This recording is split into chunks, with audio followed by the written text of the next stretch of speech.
नमस्कार दोस्तों, स्वागत है आपका हमारे यूट्यूब चैनल में। आज हम बात करेंगे अशोक लीलैंड कंपनी के बारे में जो अपने क्वार्टर सेकंड के रिजल्ट को डिक्लेयर कर चुकी है। तो इस क्वार्टर के रिजल्ट को हम कंपेयर करेंगे फर्स्ट क्वार्टर के रिजल्ट से, पिछले साल के सेम क्वार्टर के रिजल्ट से 30/9/2024 से। फिर कंपेरिजन करके देखेंगे कि इस क्वार्टर में जो कंपनी की परफॉर्मेंस है पिछले क्वार्टर से और पिछले साल के सेम क्वार्टर से कैसी रही है।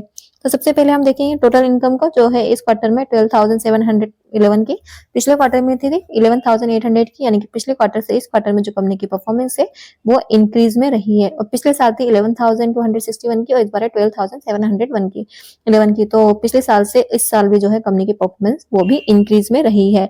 तो कंपनी की टोटल इनकम में जो परफॉर्मेंस है वो तो अच्छी रही है। और अगर हम कंपनी के एक्सपेंसेस की बात करें तो एक्सपेंसेस जो है इस क्वार्टर में वो 11,555 के, पिछले क्वार्टर में थे 10,920 के। तो पिछले क्वार्टर से इस क्वार्टर तो कंपनी के एक्सपेंसेस बढ़े हैं और पिछले साल थे 10,000 के, इस बार 11,000 के। तो पिछले साल से इस साल भी जो है कंपनी के एक्सपेंसेस बढ़े हैं। तो कंपनी की टोटल इनकम बढ़ी है तो कंपनी के एक्सपेंसेस भी बढ़े हैं। तो जनरली एक्सपेंसेस भी बढ़ते हैं अगर इनकम बढ़ती है तो यहाँ पे इसके अलावा अगर हम प्रॉफिट की बात करें तो प्रॉफिट जो है कंपनी का इस क्वार्टर में 819.70 का, पिछले क्वार्टर में था 657 था। तो पिछले क्वार्टर से इस क्वार्टर में जो कंपनी का प्रॉफिट है वो इंक्रीज हुआ है और पिछले साल था 766 का और इस बार 819 का। तो पिछले साल से इस साल भी जो है कंपनी का प्रॉफिट वो भी इंक्रीज में रहा है। तो कंपनी की टोटल इनकम और प्रॉफिट जो है दोनों इंक्रीज में रहे।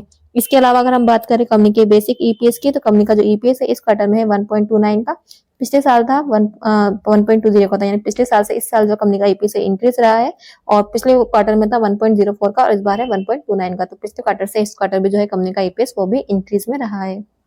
एंड अगर हम बात करें इस कंपनी के कैश फ्लो स्टेटमेंट की, तो इसमें हम कंपनी के कैश फ्लो स्टेटमेंट में 30 सितंबर 2025 को कंपैरिजन करेंगे 30 सितंबर 2024 से। तो कंपैरिजन करके देखेंगे कि इस बार जो कंपनी की परफॉर्मेंस है कैश में वो इंक्रीजिंग में है या डिक्रीजिंग है पिछले साल से। तो नेट इंक्रीज और नेट इंक्रीज और decrease in cash and cash equity जो है, net cash and cash outflow वो है 1,837.70 का आउटफ्लो इस बार, और पिछली बार था 361 का आउटफ्लो। तो पिछली बार ज्यादा था आउटफ्लो, इस बार जो है कम हो चुका है। तो इस बार भी आउटफ्लो है पर पिछले साल से इस साल जो है कंपनी का आउटफ्लो वो कैश पे कम है। बाकी आउटफ्लो होना यानी कि कैश कंपनी डिक्रीज ज्यादा कर रही है तो वो थोड़ा सा नेगेटिव फैक्टर है। तो पर पिछले साल से इस साल जो कंपनी की परफॉर्मेंस है वो कैश में इंक्रीजिंग हुई है। और भी सुधार आ सकते हैं, अगर ये प्लस में हो जाती तो और भी अच्छा होता। तो ये थे इस कंपनी के क्वार्टर सेकंड के रिजल्ट। अभी और भी कंपनियां हैं जो अपने क्वार्टर रिजल्ट लेके आने वाली है, जैसे ही उनकी कोई भी अपडेशन आती है तो मैं आपको उसको वीडियो लेकर आऊंगी। तो हर कंपनीज के क्वार्टर रिजल्ट से अपडेटेड रहने के लिए क्या कीजिए, चैनल को अभी सब्सक्राइब करें, बेल आइकन पर क्लिक करें, ताकि जब भी कोई भी कंपनी अपने क्वार्टरली रिजल्ट डिक्लेयर करें तो आप उस हर कंपनी से अपडेटेड रह सके।